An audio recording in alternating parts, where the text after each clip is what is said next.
Now the time has come that you come and meet him. Doctor मतलब बता देता है कि अब वक्त आ गया. Now he doesn't have much time. You have to come down and meet him. अब वक्त आ गया, तुम आ जाओ वहां से. You cannot guide those people whom you love.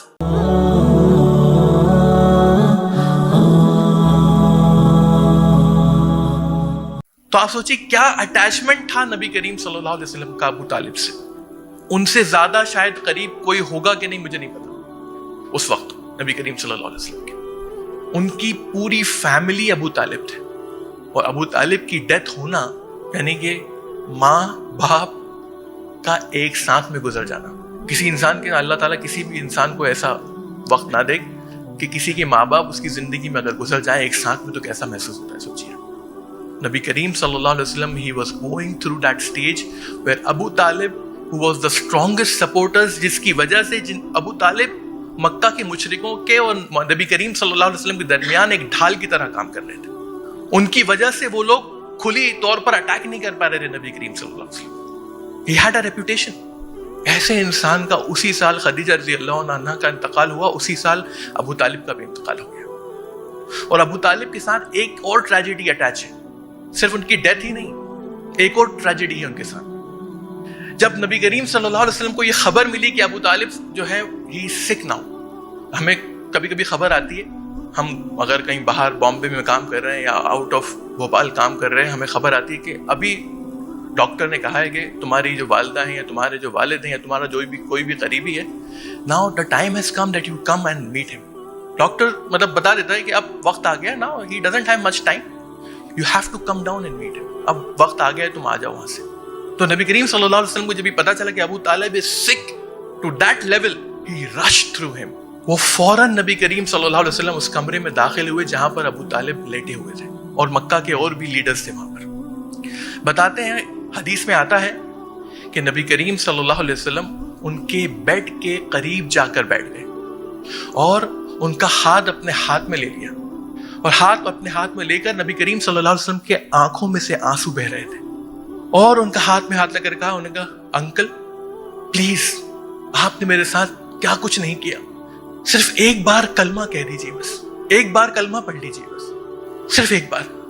बताते हैं कि अबू जहल भी था उस वहां पर और वो जोर जोर से चिल्लाने लगा. इतनी जोर जोर से चिल्लाने की, अबू तालिब क्या तुम अपने बाप दादा का दीन छोड़ दोगे? बिल्कुल मत छोड़ना, बिल्कुल मत छोड़ना. He was shouting and yelling like a wild animal. वो चाहता था कि अबू तालिब ये बात सुने भी नहीं कि नबी करीम सल्लल्लाहु अलैहि वसल्लम क्या कह रहे हैं. And he started yelling, shouting, screaming like anything. नबी करीम सल्लल्लाहु अलैहि वसल्लम ने जब ये देखा तो बताते हैं कि हदीस में आया कि नबी करीम सल्लल्लाहु अलैहि वसल्लम अबू तालिब के इतने करीब गए कि आपका जो मुंह था वो अबू तालिब के कान से टच हो गया. और टच होने के बाद नबी करीम सल्लल्लाहु अलैहि वसल्लम ने कहा उनके कान में विस्पर करते हुए कि अंकल क्या अब आप मुझे सुन पा रहे हैं? क्योंकि अबू तालिब ने कहा कि मोहम्मद मेरे नेफ्यू, मेरे भतीजे, मैं तुम कुछ नहीं सुन पा रहा, इसकी आवाज में तुम क्या कहना चाह रहे हो मुझसे. तो जब करीब आ गए कान के और आपने विस्पर किया कि अंकल आप मुझे अब सुन पा रहे हैं, can you hear me now? हाँ उसने कहा, अबू तालिब ने कहा हाँ. उन्होंने कहा अंकल प्लीज सिर्फ एक बार मेरे कान में आप विस्पर कर दीजिए, मैं अल्लाह के सामने गवाही दूंगा और कहूंगा कि आपने कलमा पढ़ा था. सिर्फ मेरे कान में आप विस्पर, मुझे नहीं चाहता कि ये सारे लोग सुने, मैं सिर्फ सुनना चाहता हूं. आप सिर्फ मेरे कान में कह दीजिए अशहदु अल्ला इलाहा इल्लल्लाह व अशहदु अन्ना मुहम्मदुर रसूलुल्लाह. सिर्फ एक बार. अबू तालिब ने अपने भतीजे की तरफ देखा और कहा मेरे प्यारे भतीजे, तुम जानते हो मैं तुमसे कितनी मोहब्बत करता हूं, लेकिन मैं वो नहीं कर सकता जो तुम कहना चाह रहे हो. मैं वो काम नहीं कर सकता जो तुम कहना चाह रहे हो, जो तुम कह रहे हो मुझे करने के लिए. And he passed away, he died without accepting इस्लाम.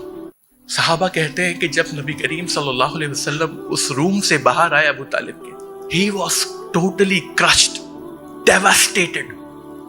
उनका चेहरा देखकर हम महसूस कर रहे थे कि वो उनका क्या हाल है.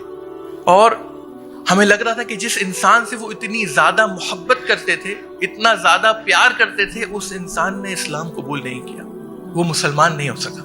नबी करीम सल्लल्लाहु अलैहि वसल्लम अपने आप से सवाल करने लगे कि अल्लाह क्या कुछ कमी रह गई मेरे अंदर? क्या मैं अच्छे से दावत नहीं दे पाया? क्या मैंने उनसे अच्छे से बात नहीं करी? क्या मेरे अखलाक में कुछ कमी रह गई? क्या हुआ ऐसा कि मेरी बात उन तक नहीं पहुंच पाई और वो मरने से पहले اسلام قبول نہیں کر پائے. ضرور میرے اندر کوئی خامی ہوگی, میرے اندر کوئی کمی ہوگی. اور پھر اللہ تعالیٰ نے اس آیت کو نازل کیا سورہ قصص کی کہ نبی آپ جس سے محبت کرتے ہیں آپ اسے ہدایت نہیں دے سکتے. You cannot guide those people whom you love. ہدایت تو میرے ہاتھ میں ہے. ہمیں لگتا ہے یہ آیت جو ہے نبی کریم صلی اللہ علیہ وسلم کو ریبیوک کرنے کے لیے تھی, ڈانٹنے کے لیے. اے نبی آپ جس سے محبت کرتے ہیں آپ اسے ہدایت نہیں دے سکتے. نہیں, ایسا نہیں. This آیا اللہ سبحانہ و تعالیٰ was consoling the prophet.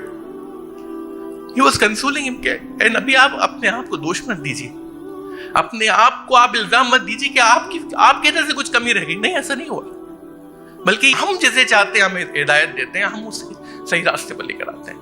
آپ نے this is not in your hand. جن کے پیرنٹس مسلمان ہیں وہ اس بات کو محسوس نہیں کر پائیں گے.